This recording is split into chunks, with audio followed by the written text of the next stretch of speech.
Le 21 décembre 2024, le président de la République du Congo, Denis Sassou Nguesso, et le président de la République démocratique du Congo, Félix Tshisekedi, se sont entretenus à Brazzaville sur des sujets d'intérêt commun, notamment liés à l'économie, au climat et à la situation sécuritaire dans la sous-région. Au cours de cette rencontre, les deux chefs d'État ont également passé en revue la question relative au projet Pont-Route-Rail sur le fleuve Congo.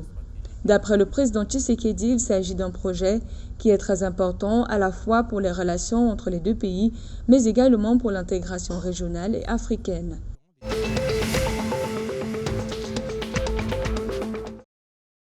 Afin de réduire sa dépendance aux importations des équipements technologiques, le Gabon envisage de créer courant 2025 un technopôle numérique et industriel qui produira ses propres équipements.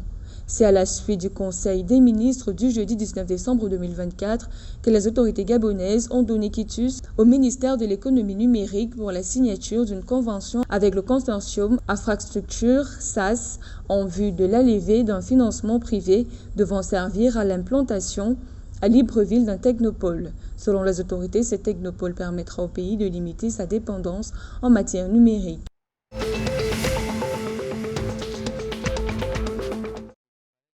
Selon les prévisions du rapport de la Commission des finances de l'Assemblée nationale du Cameroun, suite à l'examen du projet de loi de finances 2025 de l'État soumis par le gouvernement et finalement adopté par les parlementaires, l'impôt sur les sociétés pétrolières devrait générer à l'État du Cameroun un volume de recettes d'un montant de 154,2 milliards de francs CFA au cours de l'année 2025. En comparaison avec l'enveloppe de l'année 2024, les recettes pétrolières attendues au Cameroun en 2025 baissent de 66,8 milliards de francs CFA, correspondant à moins 0,3% en valeur relative. Cette baisse, selon le gouvernement, est imputable au recul du prix mondial du baril, couplé à la baisse de la parité du dollar avec le franc CFA.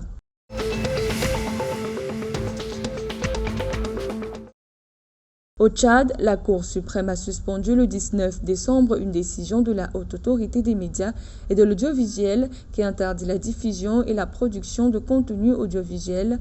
par les médias en ligne à quelques jours des élections législatives et locales du 29 décembre. Cette décision intervient notamment après le dépôt d'une requête en référé auprès de la Cour suprême par l'Association des médias en ligne tchadiens attaquant la décision du 4 décembre de la Hama qui interdit la production de contenu audiovisuel par les médias en ligne qui ne feraient pas de demande d'autorisation en ce sens.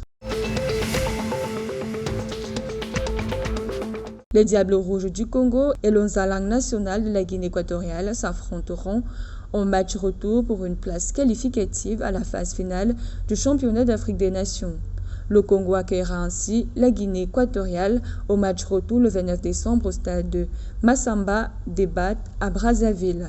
Les deux équipes se sont séparées sur un score nul de 0 contre 0 lors du match aller le 21 décembre 2024. La phase finale du CHAN 2025 est prévue du 1er au 28 février 2025.